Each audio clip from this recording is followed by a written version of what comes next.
244, down 3 pounds. And honestly, I shouldn't be, because last week I almost blew it. Before we get into that, let's just show you the scale. Here it is, 244. Then you can actually see I took a couple of readings here in this snapshot. So I got down, I took like 3 readings. One of them was 243. I'm just gonna average it out, 244. Last week was 247.1. So that's 3.1, we're just gonna call it 3.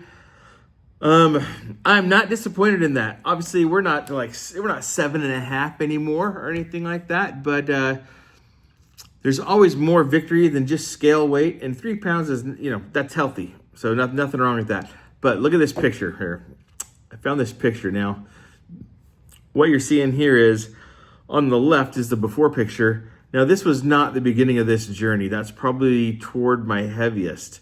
There's a picture of me and my wife at Disneyland. I cropped her out and tried to make my faces the same size so you could tell the actual proportion. But my guess is that may have been a couple of years ago. That's probably closer to like 280 to 289, somewhere in that ballpark, which was like the heaviest I ever weighed. So obviously I started this journey officially at 261.2. So, that's about 19 pounds so far. We're going on 1920. Not bad for ending week 5.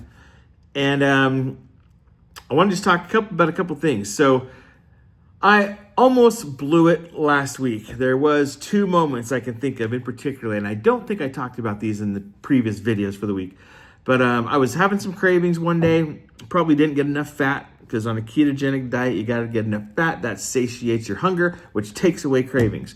So I was probably a little bit craving, and I'm like, man, we got to go out to eat. It was late, so I didn't have any meat thawed out or anything. So we ended up going to this place called Durango's here. It's kind of like a Cafe Rio, like a take and go Tex-Mex type place. So, I actually was like, you know what, I just did my 30-day weigh-in and pictures. And I think I'm like, you know what, I'm just going to celebrate a little. And so what I did was I got the shredded beef quesadilla, one of my favorites, lots of cheese on it. Then instead of the rice and beans, I got I just said put lettuce and cheese on the side. And I had them give me like about a half a scoop of black beans. First actual that type of carb that I've had, but it was much better than the rice. I always kind of open up ChatGPT and say, hey, can I eat this and get away with it? And I did. I ate the meal, took my ketones the next day, 1.5. I was still in. It didn't knock me out of ketosis. I was like, man, that's awesome. But I shouldn't have done that. I should have. What I would typically get there when I'm being good, I'll just get like a bowl of shredded beef, maybe the chicken soup with sour cream, maybe a little bit of pico, but I leave out all the chips and all the all the other toppings that would be high carb. So anyway, I splurged and I got away with it. Now I was lucky because last week, if I were to show you the whole chart of my week to week weight, it was really flatlined. Like I weighed in on Tuesday for my 30 days, I believe, and then Wednesday, Thursday, Friday, I was like, oh man, I'm not gonna even lose weight this week, because I was like, I'd lost 1 pound. It was 245, flatlined, and it was just 245, 245, 245. And I'm like, okay, it's normal. I'm gonna have plateaus. I'm gonna have hit and misses. I may even have weeks where I don't lose any weight. That's okay, right? I'm not totally scale obsessed, which is why I like comparing pictures and things like that too, because it gives you other small victories to look at. And so I had tried to be really good over the weekend, and it was a Saturday night. Same thing. I worked in the yard all day. I mowed the lawn. I did a bunch of chores. I'm getting it done. My wife was babysitting grandbaby. One of my daughters was in town for the weekend. And so, I was out working hard. And then, again, I'm like, I just want to go out. I'm like, what, it's so hard because I'm like, what can I eat if I go out? And I try and stay keto. I don't want to break my ketosis because then I'm not burning fat for fuel.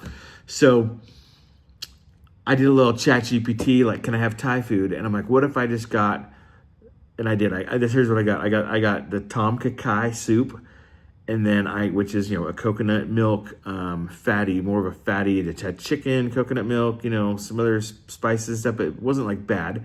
And then I got the spicy basil chicken, and I got the rice.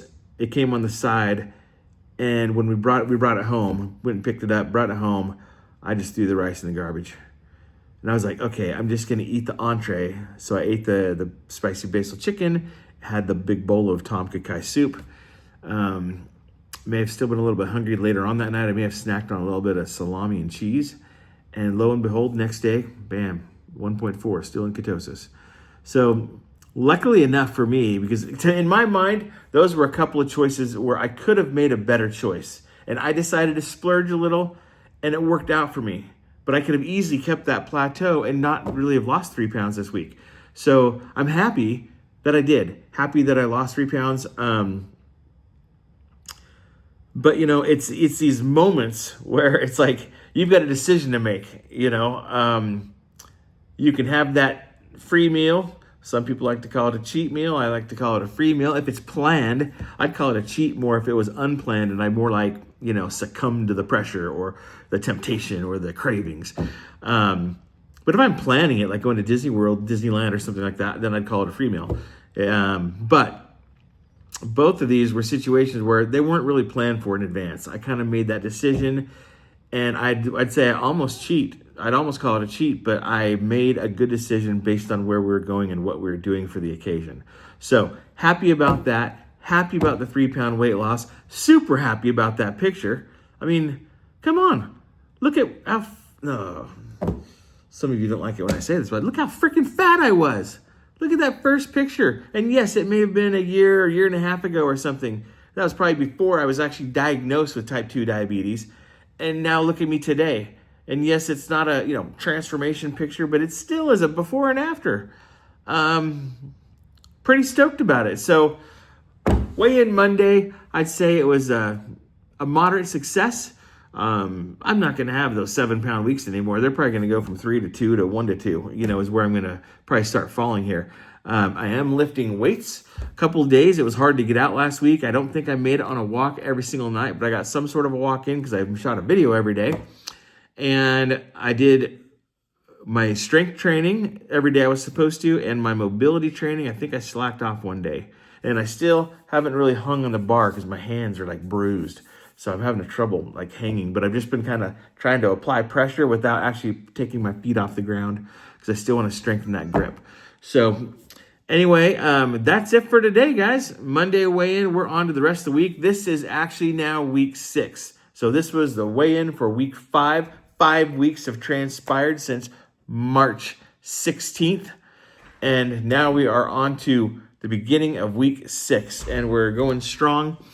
And anyway, if you want to follow along, man, we're doing it daily. I've been here every day. That's part of the habit, is to come and post and be accountable, hold myself accountable, try and support and encourage others and reciprocate that, all the support and love you guys are giving me. So anyway, appreciate it. And I'll see you tomorrow. Dude, out. Bye.